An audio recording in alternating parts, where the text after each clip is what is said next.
What is going on out there, YouTube? John back again. Well, it has been one hectic night here in Chicago. As many of you may know, the Chicago Cubs finally clinched a World Series playoff spot. Unfortunately for me, I am a White Sox fan, but all just the same, for my family's sake, I'm going to be cheering them on anyway, just because they're a bunch of diehard Cubs fans. So, go Cubs, I suppose. But anyway, we are going to be doing my last YouTube Laserdisc update video for a while. Not because I don't want to or anything like that, just for the simple fact is I got nothing else coming in for a while. Yeah, there's literally nothing else coming down through the pipeline. I got no other side deals I've made or nothing.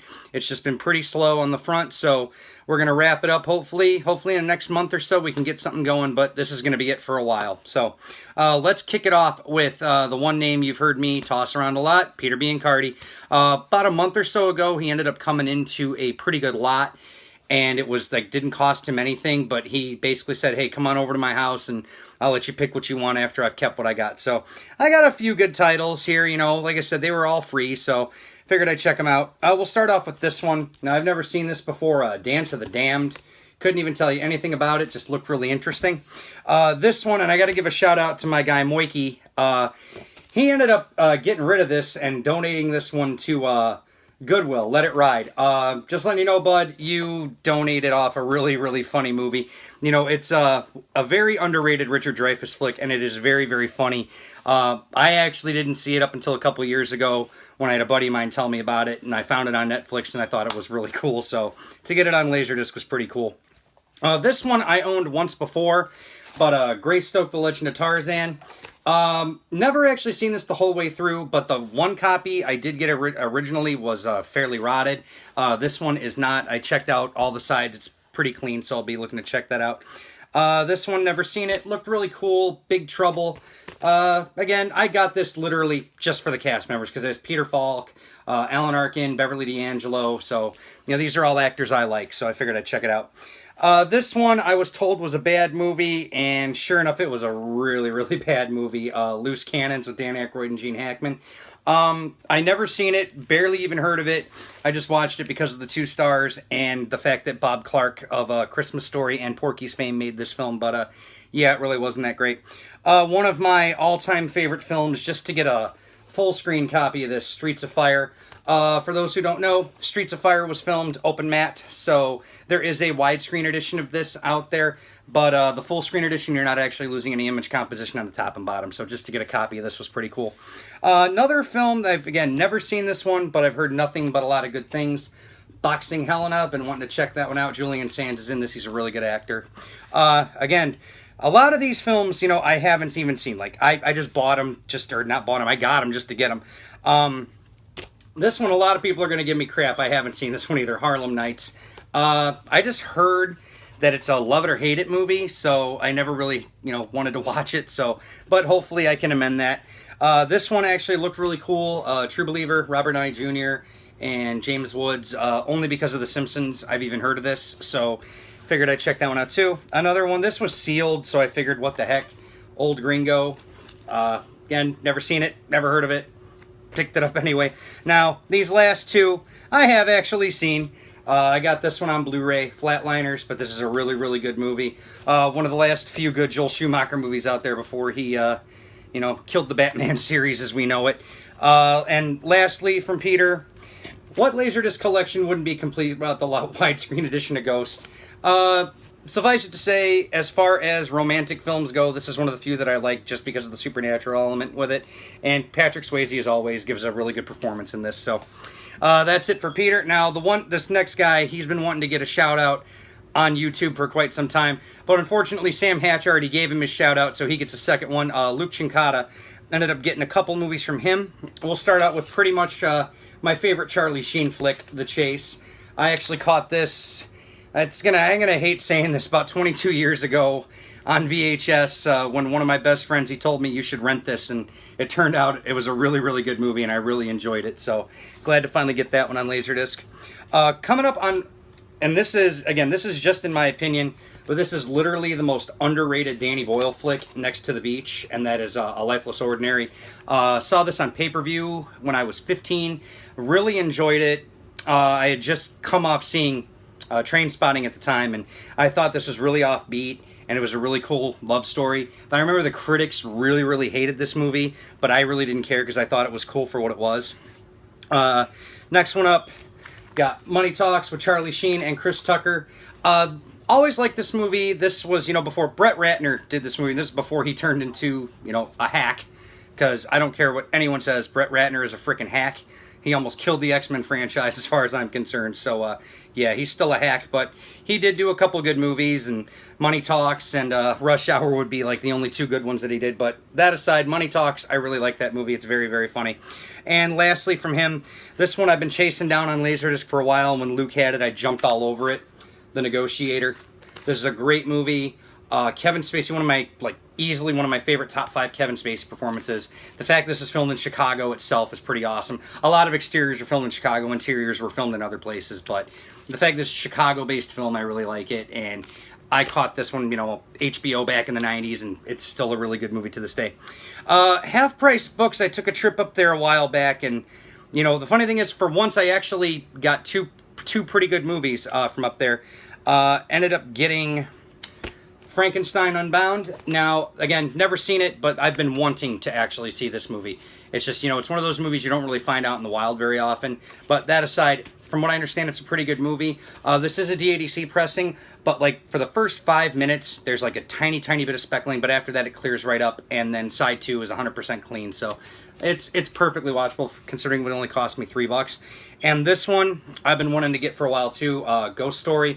Again, another movie I haven't seen, but I've been wanting to see this movie. I originally did buy this off an eBay seller, but it was the full screen edition that was originally came out on Laserdisc sometime in the early 80s. But unfortunately, same problem. Side 1 was clean, but side 2 was fairly rotted, so I didn't get a chance to watch it. But I'll finally get a chance to give that a spin. Now, the next seller was a Laserdisc database seller. This is one of the reasons why you didn't get an update video for so long. Now, this was not the seller's fault. It took me about 4 weeks, I kid you not, about 4 weeks for this to come in the mail through Media Mail. I don't know why it took 4 damn weeks. But part of the update is we finally got The Eyes of Laura Mars, the last John Carpenter flick I've been wanting to get out of my Laserdisc collection. Now, I have not seen this movie. I almost forgot that John Carpenter even had a part in this. Now, he technically had nothing to do with this film. He just wrote a story treatment, and it got picked up by the studio, and they basically did a screenplay based off his story treatment. So it's even though he had no direct involvement with the film, it's still, part of it's his. But yeah, with that, I pretty much got my John Carpenter collection done. Now, this is just being selective. I'm missing a couple things. I really need to get a copy of Prince of Darkness on Laserdisc, the Japanese pressing, because it's widescreen. And just to be a nitpicky collector, I want to get the Japanese television version of Halloween, and then the Japanese disc of Halloween 2, because that's in widescreen. But again, if I don't ever get those, I'm not hurt. So I'm going to save that for a while. Hopefully I can pick those up within the next month or so, if not 2 months before Christmas.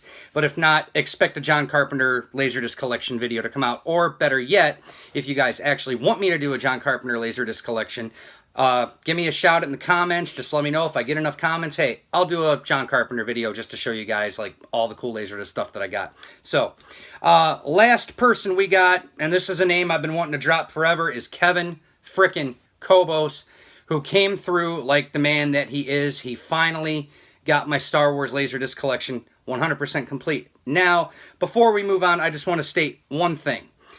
A few weeks ago, I put on Facebook that my Star Wars Laserdisc collection was 100% complete, and people wanted to kind of refute my claim or something like that. Well, let me start here. The first things that he got me were, this is the full screen edition of the original Star Wars, and we're going to do this a little quick because, there's no point in me talking about these. The full screen edition of Empire Strikes Back. And lastly, the full screen edition of Return of the Jedi. Now, to basically state my claim here, this is the complete NTSC, in my opinion, complete NTSC editions of Star Wars on Lasers. Now, I have all the widescreen versions that you can get in Japan and that you can get over here, I mean, that's enough to be said, because I have the special collections from Japan, and then, you know, I have the original Fox widescreens, and I have the remaster Fox widescreens, and then the definitive collection. You know, the thing is, someone tried saying, well, your collection's not complete. I'm like, well, in my opinion, it is, because here's the problem. The full screen editions in particular, I really wasn't chasing those down, but Kevin had a good deal. He cut me a good deal on them. I said, why not? The thing is, if you guys look at the history of Star Wars on Laserdisc, when it came to the full screen editions, the original Star Wars and Empire Strikes Back were only released in single disc format, and they were time compressed. Now, there were digital sound pressings of those two movies later on, but they were still time compressed. They used the exact same transfer, but just threw digital sound onto them. The Japanese discs are not time compressed, and they all use digital sound. Now, Return of the Jedi, that has always been a 2-disc pressing no matter what, because they could not time compress that because it ran too long. Now, there was an analog version, and then there was a digital sound version. But that aside, I wanted to get the best full-screen versions of Star Wars that I could get on home video, and I knew the Japanese versions were the best ones that you could get. Now, I would like to get the American ones, but I'm really not chasing them down. I mean, as far as I'm concerned, it's complete. It's done. It's over. I mean, there is really nothing else that I need to buy Star Wars related on Laserdisc, because, lastly, the reason that Kevin is the man is because I've been chasing these down, and when I mean chasing, I mean for years I've been chasing these down. These are impossible to find. I finally got The Making of Star Wars as told by C-3PO and R2-D2. Also finally got Special Effects, The Making of Empire Strikes Back. And finally, Classic Creatures, Return of the Jedi. Now, the thing with these are, Classic Creatures Return of the Jedi never even came out over here in the States on home video. At least I don't think so. The other two were actually released on Laserdisc as a double feature. One side had, you know, The Making of Star Wars. The other side had The Empire Strikes Back.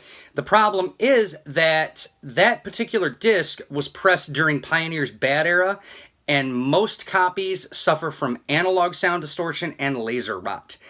In Japan, they came out with the Star Wars Definitive Collection, a second pressing, and that second pressing had these 3 discs in there, and they also released those 3 discs separately. To get those 3 discs separately is very, very hard to do, but luckily I've been hounding Kevin for ages to get me those discs, and the day that he had those other 3 Star Wars movies available, I just blindly asked him, hey, by chance, did you get them? And he said, well, actually, I actually finally got them, so waited 2 months on the slow boat almost, but finally got the Star Wars editions complete. It's over.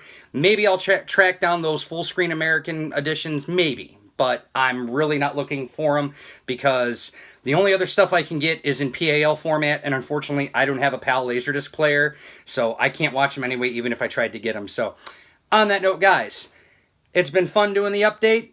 Hopefully, I can get one out there again in a month or so. But again, it's been dry out here. There has not been anything popping up. I mean, I got lucky at Half Price Books and found those 2.